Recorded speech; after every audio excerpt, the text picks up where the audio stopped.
I have a love-hate relationship with our washing machine here at St. Andrew Rectory. I bought it about 8 or 9 years ago, and I bought it in a rush because the previous one had broken down and we just needed to get a washing machine. So I really didn't pay attention to what I was buying. When it finally was delivered and installed, and I went to do some laundry, I had some serious doubts as to whether this machine had the goods to be able to clean laundry.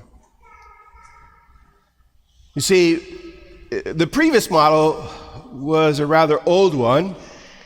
It was the old type of washing machine that would fill the tub to the top with water.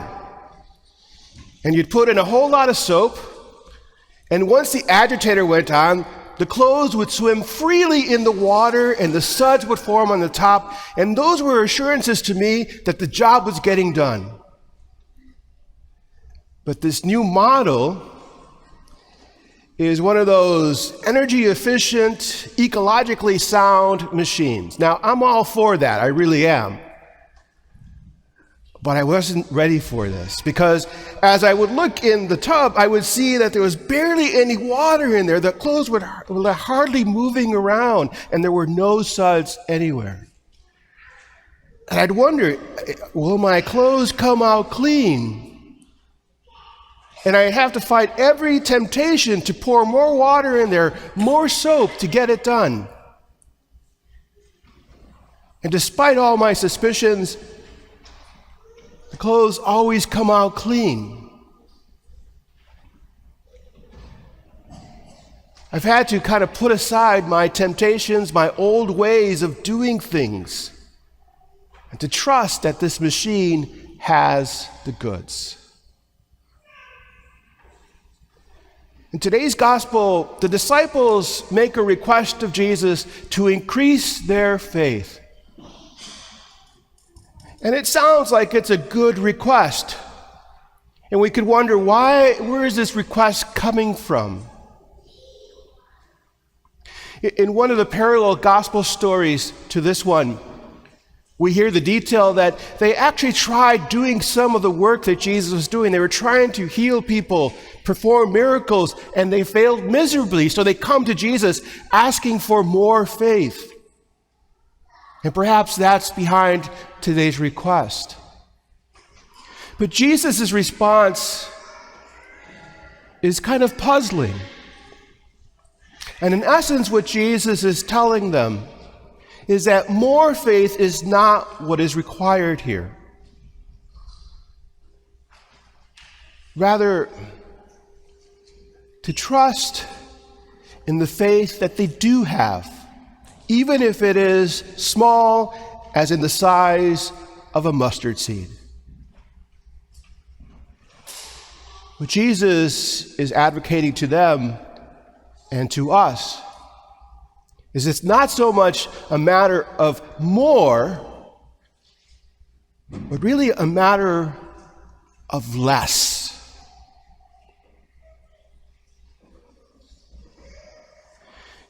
This past week, we've all been horrified by the images from Florida and South Carolina as Hurricane Ian has hit those parts of the country.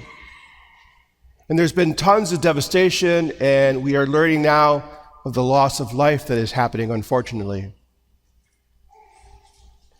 But one of the amazing things in the midst of all that tragedy, in the midst of all that suffering, has been the human response to that. How people have stepped up to the plate to respond to people suffering. And not just first responders, but everyday, ordinary people like you and I. People who respond in the moment, in the crisis, and don't even have the time to think about, let alone ask for more faith, more strength, more courage. Rather, they just spring into action with whatever it is that they have in them, and we witness the amazing things they're able to do. Why?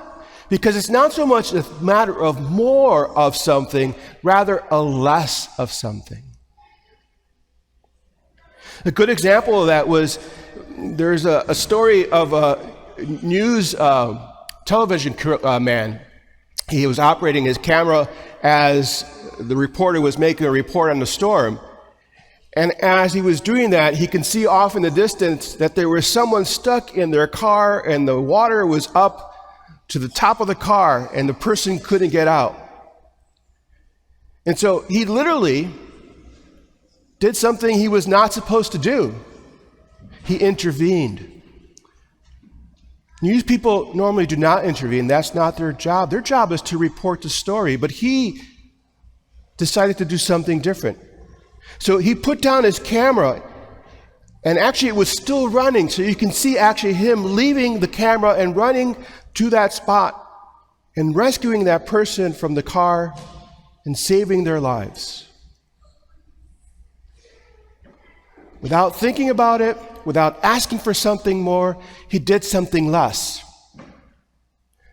He put down his old ways of thinking, his old ways of doing things, and responded as was necessary.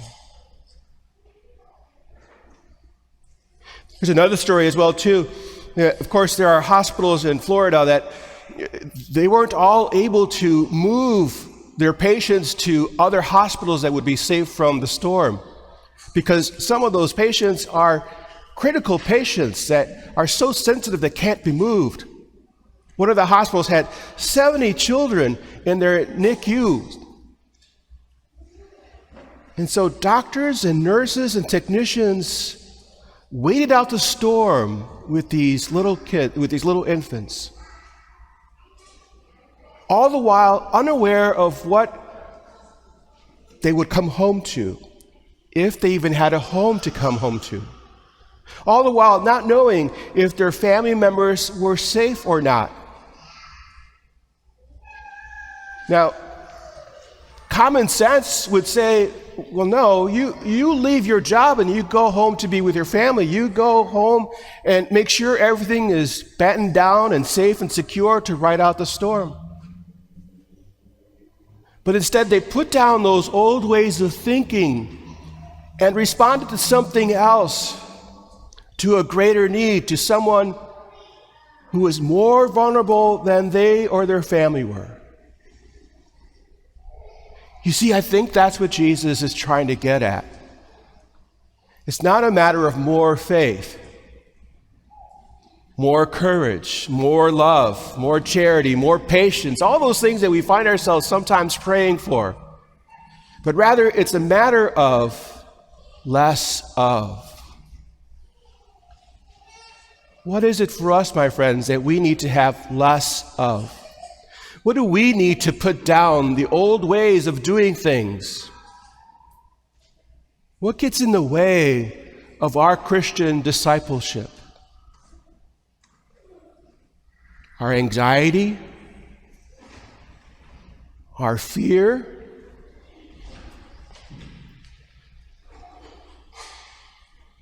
All of those things get in the way. And perhaps that's what we need to focus more on. Our world indeed is a troubling place. Our lives are difficult. And crises do arise in our lives. But when they do, when those moments happen, as disciples, we can rest assured that we've got the goods to get the job done.